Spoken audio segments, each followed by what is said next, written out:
మరువ తరం ఆ movie review. ఈ మూవీ 1 అవర్ అండ్ 50 మినిట్స్ తో ఈటీవీ విన్ లో స్ట్రీమ్ అవుతుంది. ఇంకా మన ఛానల్ కి ఎవరైనా కొత్తగా వస్తే ఒక చిన్న లైక్ అండ్ ఒక చిన్న సబ్స్క్రైబ్ గైస్, మనకు కొంచెం సపోర్ట్ గా ఉంటుంది. ఇంకా ఈ మూవీ గురించి మాట్లాడితే, ఈ మూవీ ఒక లవ్ స్టోరీ మూవీ. చాలా అంటే చాలా బేసిక్ స్టోరీ గైస్. కాకపోతే ఏంటంటే మూవీలో మల్టీ స్టోరీస్ ఉంటాయి అనమాట. మూవీలో లవ్ స్టోరీ లైన్ గైస్ క్రేజీగా ఉంటుంది, అది చెప్తాను. ఆన్వి అనే ఒక అమ్మాయి రిషి అనే ఒక అబ్బాయిని ప్రేమిస్తుంది. మళ్ళీ రిషి వెళ్ళేసి సింధు అనే ఒక అమ్మాయిని ప్రేమిస్తాడు. మళ్ళీ సింధు వెళ్ళేసి కార్తిక్ అనే ఒక అబ్బాయిని ప్రేమిస్తుంది. ఇంకా అయిపోలేదు, ఇంకొకటి ఉన్నాడు అనమాట. మళ్ళీ రాహుల్ అనే వ్యక్తి ఆన్విని ప్రేమిస్తాడు. మూవీలో లవ్ స్టోరీలు ఏంటంటే ఒకటి కాదు రెండు కాదు గైస్, లిటరల్లీ 4 ఉంటాయి. ఈ 4 లవ్ స్టోరీల్లో గట్టి కొడితే రెండో చూపిస్తాడు, ఇంకో రెండు అయితే అలా పైన పైన చూపించుకొని వెళ్తా ఉంటాడు అంతే. ఈ లవ్ స్టోరీ యూనివర్స్ ఏదైతే ఉందో అదైతే బేవచ్చు అనమాట. సరే గైస్, మూవీ ఎలా ఉందో మాట్లాడదాం. ఫస్ట్ ఆఫ్ ఆల్ గైస్, మూవీలో నాకైతే ఎమోషన్ వర్కౌట్ అవ్వలేదు. ఈ లవ్ స్టోరీ ఫెయిల్యూర్ అంటారు, అవేవి నాకు వర్కౌట్ అవ్వలేదు లిటరల్లీ చెప్పాలంటే. ఏరా అంటే వీళ్ళు ఎక్కడా లవ్ చేసుకున్నట్టు అనిపించదు గైస్. డైరెక్ట్ గా ఏంటంటే బ్రేకప్స్ అవుతా ఉంటాయి, అదవుద్ది ఇదవుద్ది, మళ్ళీ డైరెక్ట్ గా ఎమోషన్ అంటాడు. ఓన్లీ ఏంటంటే ఆన్వి అనే ఒక అమ్మాయి అంటది, ఆ అమ్మాయి దగ్గర లిటిల్ బిట్ ఆఫ్ ఎమోషన్ ఉంటుంది అంతే అనమాట.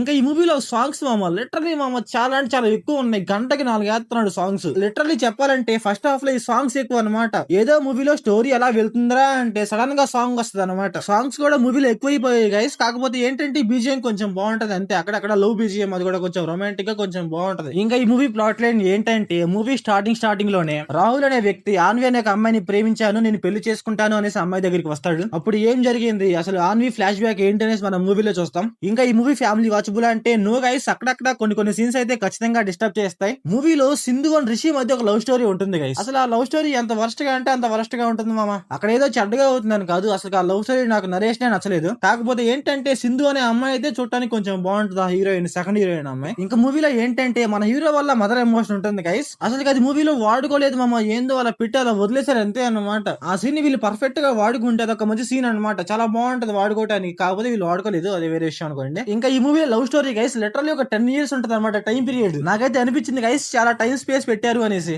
ఇంకా ఈ మూవీలో డైరెక్షన్ అండ్ విజువల్స్ గైస్ పర్లేదు, బానే ఉన్నాయి, ఓకే. సో ఓవరాల్ గా మూవీ ఎలా ఉందంటే నాకైతే యావరేజ్ అనిపించింది గైస్. మీరు మూవీ చూసి ఉంటే మీకు ఎలా అనిపించిందో కామెంట్ చేయండి. So thanks for watching.